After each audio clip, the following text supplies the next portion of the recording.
برای این پیرمرد از سر خیرخواهی دعا کن بزرگ مرد. افسوس که طی این سالها چشم من به این دقایقی که گفتید باز نگشته بود. شما سرورید و ما حقیری بیش نیستیم. بیشک خداوند از روز نخست تو را مورد عنایت خود داشته که چون این فرزانه ای را بر سر راحت نهاده. افسوس که در زمانه‌ای پر حقد و حسد زندگی می‌کنیم. وضع تقصیر گر در کلامم زبری بود. شما من عفو کنید. در مسیر هرات قصد دارم به جانب بارگاه علی ابن موسی رضا روم. آنجا نزد آقا برایت فراوان دعا خواهم کرد تا او پشتیبانت باشد. حیف بود که به سمرقند بیایم و این رصدخانه را نبینم. خرسندم از آن که این دارالعلم را در ساختنش بسیار کوشیدی. خداوند نگهدارتان. خداحافظ.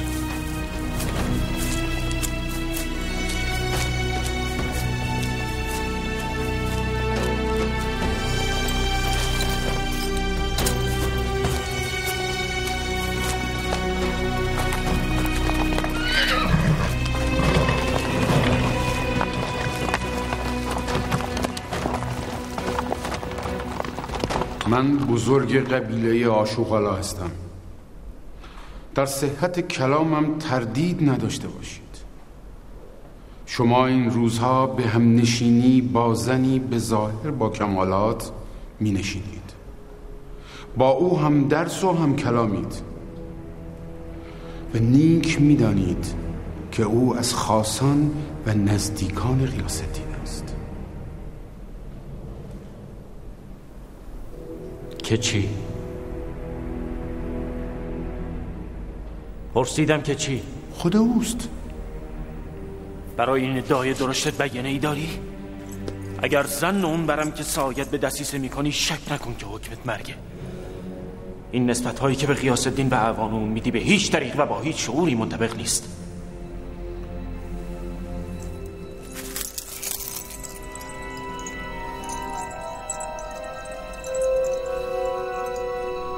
ودیعه یگانه که برای خرید خنجری زهرآلود به مصرف رسیده.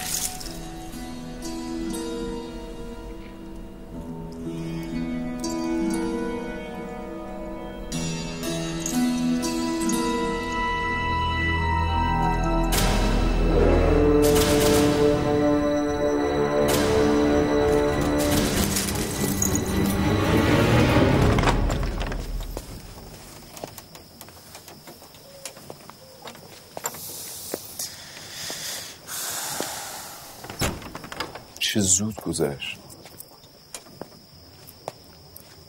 یادته تو گاری خراش پیدام کردی؟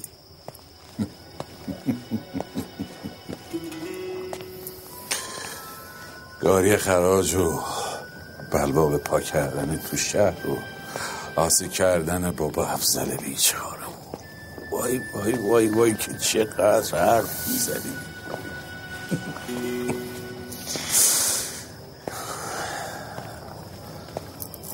اون شب قرآن دستم بدی. هرچی داری از برکت وجود قرآنه. خیلی عالم تر از تو و داناتر از تو بی دستی به قرآن به باطل رفتن. شکر. این تسبیح یادته؟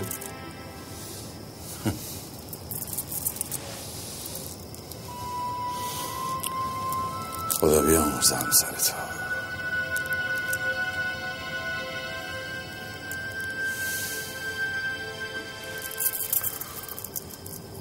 آقا جونم چطوره؟ مثل همیشه دلنگران و چشم انتظار. اون گفت بیا یاره؟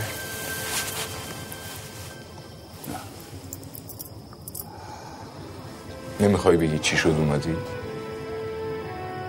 شاید نباید بگم. به آسمون نگاه کن، بلکه بفهم.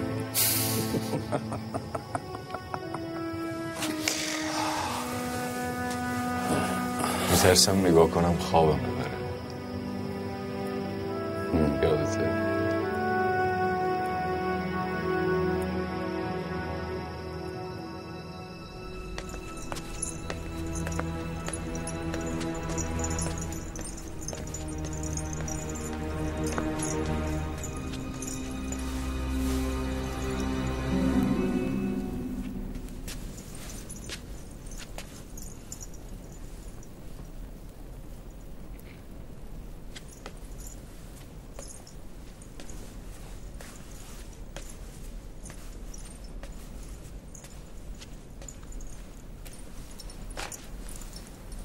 کاش کنیزتون رو محرم میدونستین و آشفتگی دلتون رو با اون قسمت میکردین. خون خیانت در سفیدی چشم ما بود و نمیدیدیم. من از چند سال پیش که پای این کاشانی ها به تختگاه شما باز شد میدونستم که فطرتشون به پلیدیه. تو گفتی، اما من به حساب حسادت زنانه گذاشتم. سبب این همه تساهل و مدارات چیه؟ دستور یاسا بده تا عبرت همه بداندیشان بشه.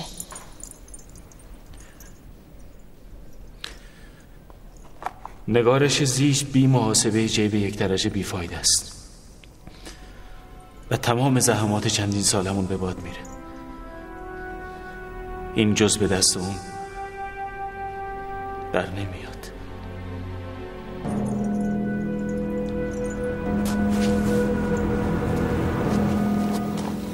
شیرینی این دیدار و تلخی رفتنتون نمیارزید.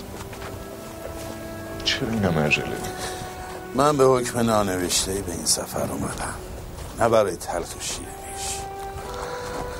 همیشه بهت گفتم زندگی در دربار حکام پرخطره، علال خصوص بعد از محکمه ارتدادی که برای تو به پا کردن و تو الحمدلله سربلند بیرون اومدی. خطرات بیشتری تهدیدت میکنه. باید بیشتر مراقب خودت باشی. حکام بنده هوسن و دائم در حال تغییر. اگر بشه به هوای بهار اعتماد کرد، به اونا میشه اعتماد کرد.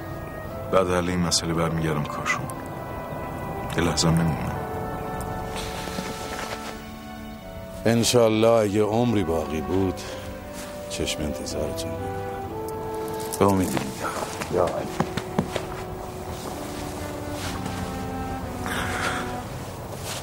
پاینده باشین.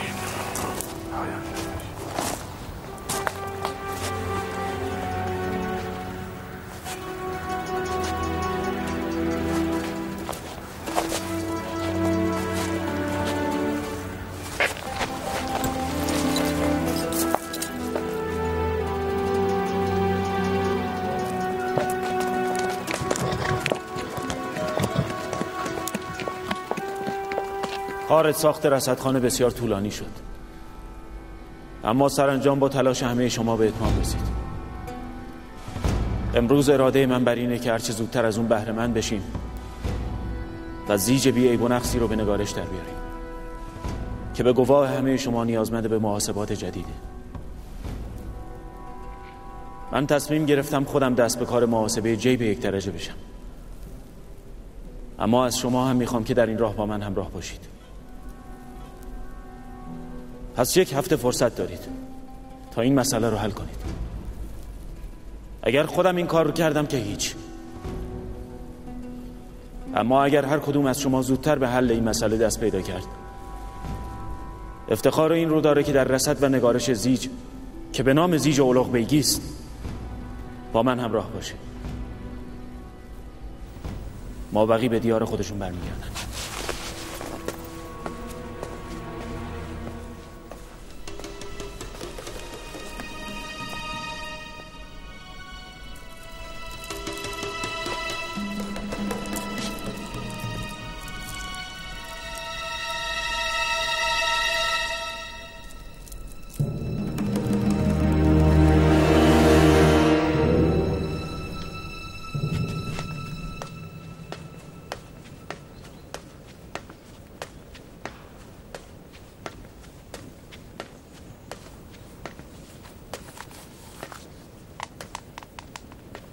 گل گاو زبان سر حالتون میکنه. میل دارین؟ نه ممنون. چه خبر؟ امروز الاغ بیگ منو به حضور نپذیرفت و حاضر به تشکیل مجلس درس نشد.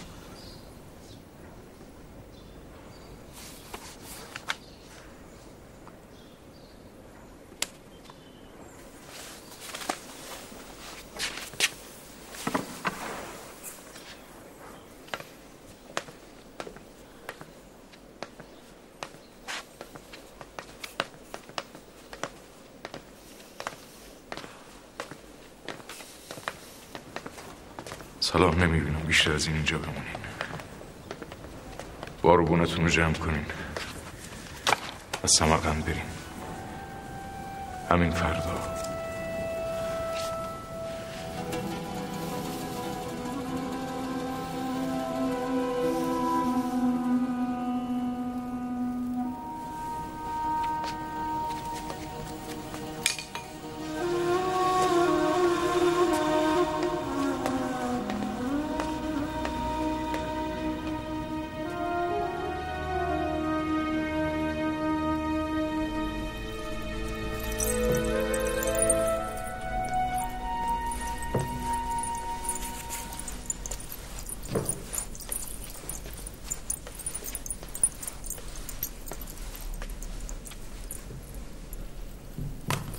گویی در باتلاقی سخت گرفتار شدم.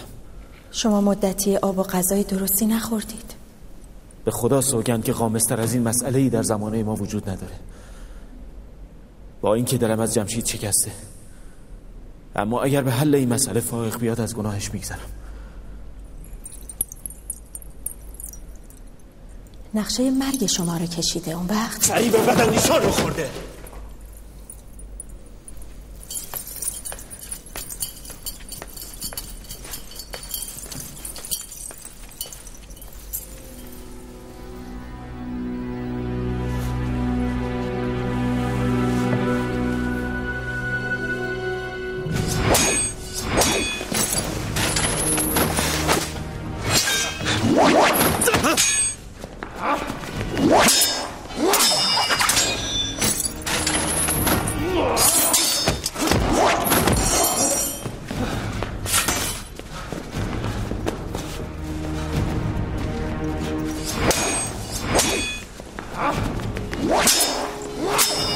احساس میشه جمشید به همراه خانواده‌اش یکی دو روزی در حال بستن اسباب سفره. گویی قصد عزیمت به کاشان رو داره. خواجه نصیر ما یا از حل مسئله عاجز مونده یا ترس از اون داره که توطئه پلیدش افشا بشه. محال بی اجازه ما اقدامی انجام بده. به هر حال به هوش باشید و چشم از اون بر ندارید.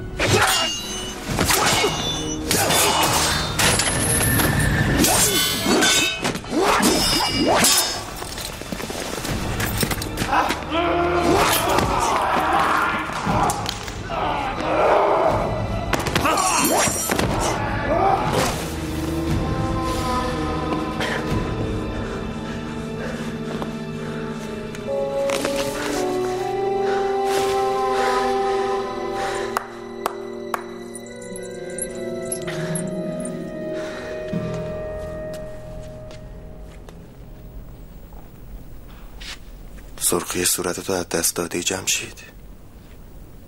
خسته ای؟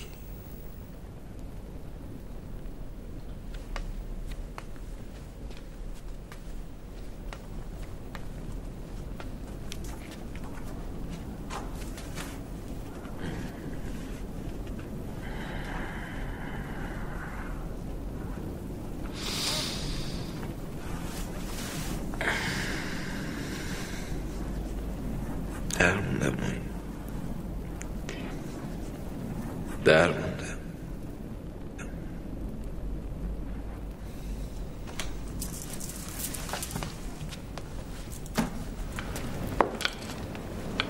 براتون شیر گرم آوردم.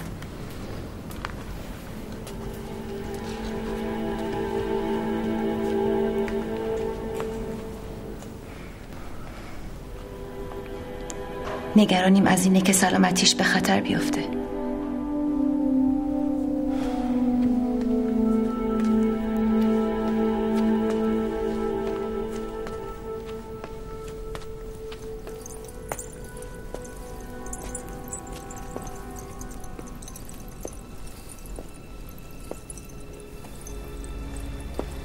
از بستر نازتون بیرون آوردم تا بدونم در اون مهم که امیرزاده فرمودند چه مقدار جد و جهد کردید.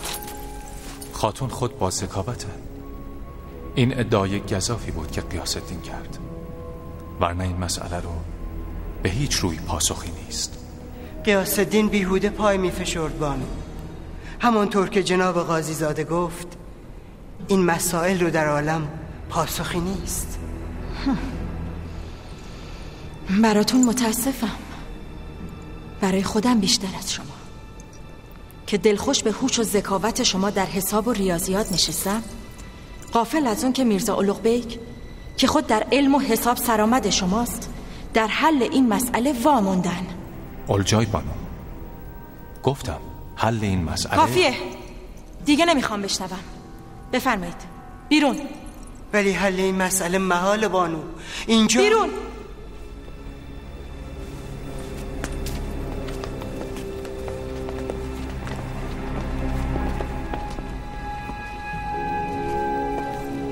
نگرانی شما بیهوده است. ما خود این مشکل رو به طریقی حل میکنیم که هم امیرزاده به مطلوب خود برسن و هم شر غیاث الدین از سمرقند کم بشه. نگرانم که اگر غیاث الدین این مسئله رو حل کنه، اولوغ بیگ از گناهش بگذره و به اون مرتبه بالاتر بده. فراموش نکنید که شما برگ برنده‌ای در دست دارید.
خطر مجهول که روبروی قوس 2 درجه است، مقدار آن نسبت به شعاع که 60 فرض شده کوچک است. پس کعبه آن نیز به مراتب کوچکتر.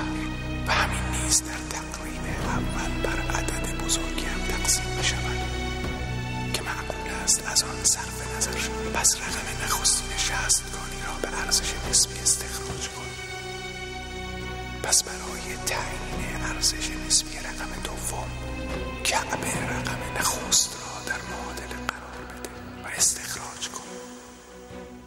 با مجموع دو رقم سوم را بیاب و الی آخر.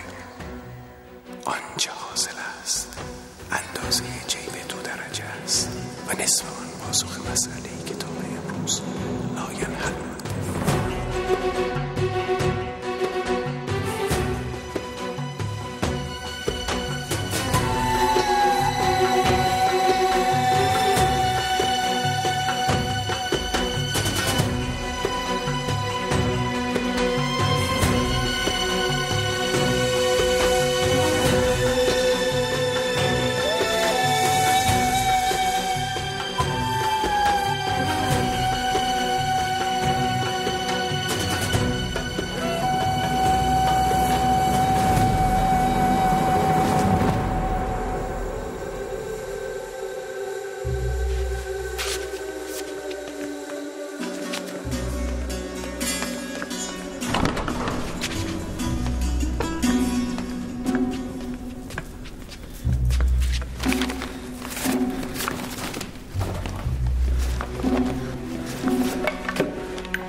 آقا سحر نزدیکه، پاشید.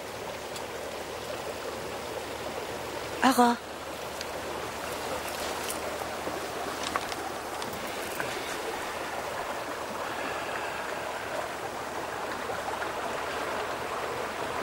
کیه؟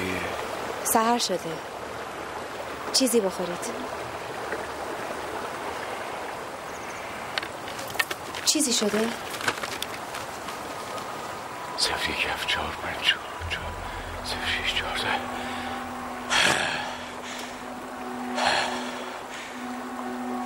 خواب نبود. خواب؟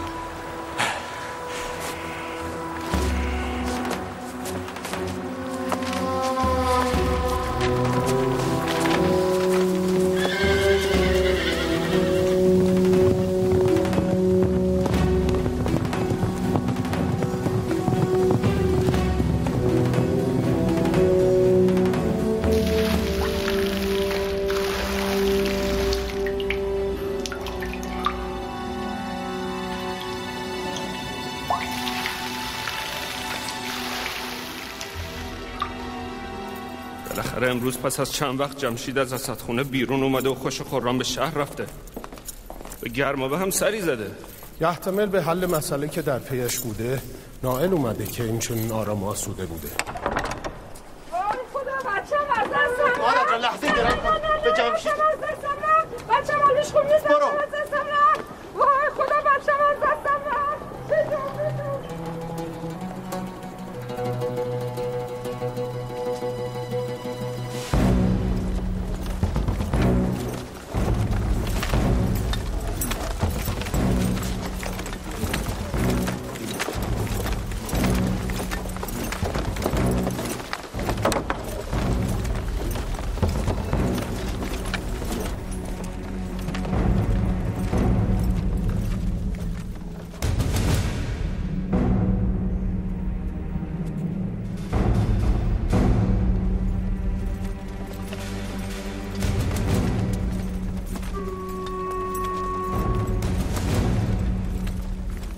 رمضان که تموم شه برمیگردیم کاشون.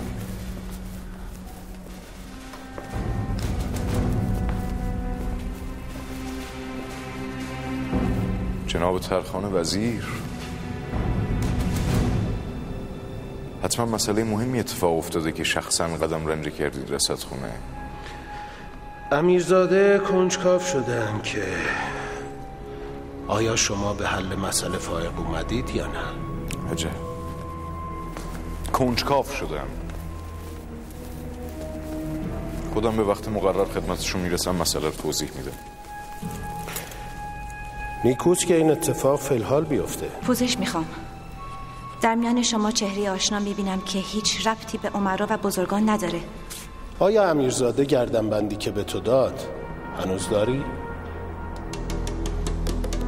شاید برای خرید خنجری زهراگین خرج شده. ها؟ میخوام بدونم کجاست. چیکار من میگم؟ من باید امیرزاده رو ببینم. روایت جمشید اولوغبیگ به آخرین خط رسیده. به آخرین خط رسیده. چه راقم بدخطی داره این اوراق. مثل شغال بد صدا، مثل بوف شوم. چه فرخ خیالی که گمان میکنی کار حکومت، کار ملک و حکومت به این اسباب شمرتی و طرب مهیا میشه.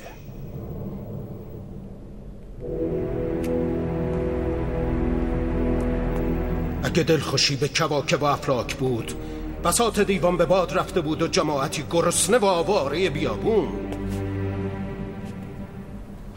متاسفم برای جماعتی که شب آروم میخوابن به دلقرصی امیری مثل تو. چون منی اگر نباشه تومار این روایت بر آبی نگاشته میشه. سیاست این ملک به تدبیر چون منیست. کار سیاست اگر به دستان پریشان احوالانی چون تو بود، دریغ اگر تختگاه چون امروزی میدید. راست این تختگاه به تدبیر یکی مثل خواجه نصیر موند، به نااهلی مثل تو رسید. انصاف بده، ردای خواجه نصیر به تنت گشاد نیست.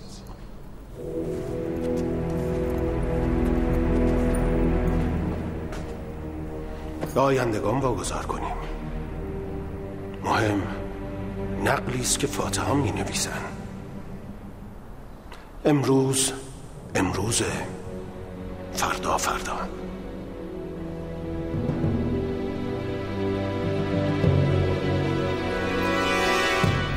بیرون منتظرم.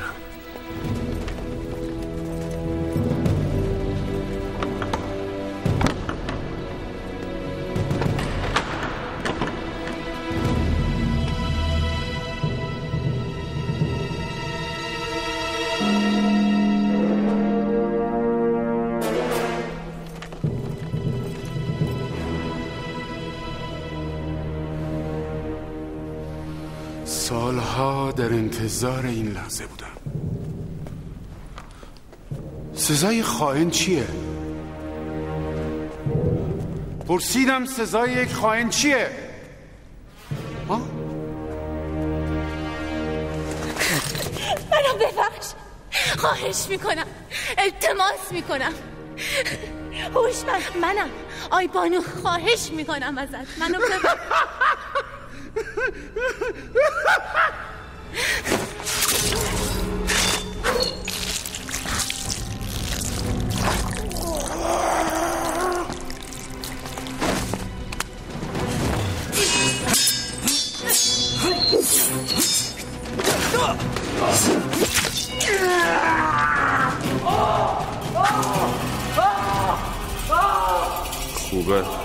خوبه خوشم اومد.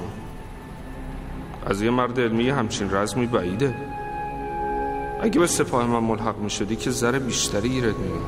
لعنت به تو، لعنت به تو ارداک. دست منو به خون باز کردی. گم شید.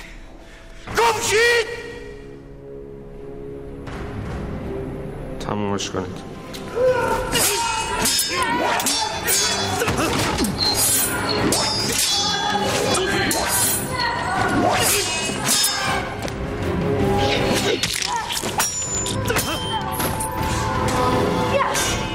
نفسشونو ببرید.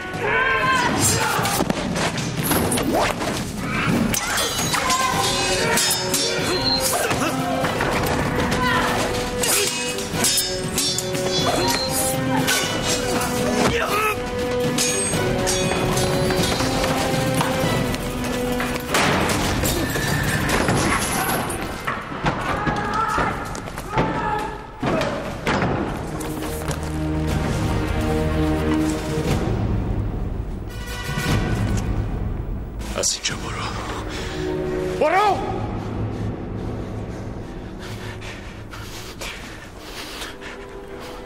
تو رو به صاحب امروز برو.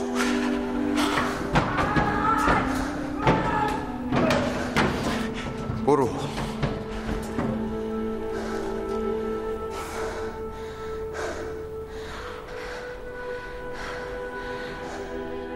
جمشید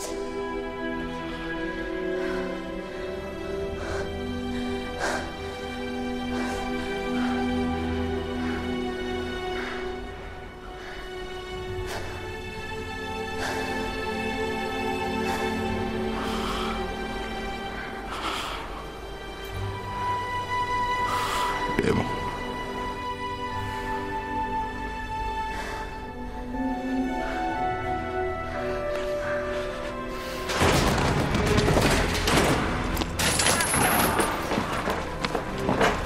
از اینجا جم نخور.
روح مطمئن شده از لطف خداوند به سوی آفریدگارت بازگرد، در حالی که تو از لطف خداوند خوشنود هستی. خوشنود در جمع بندگان مخلص من درآ و به بهشت من وارد شو.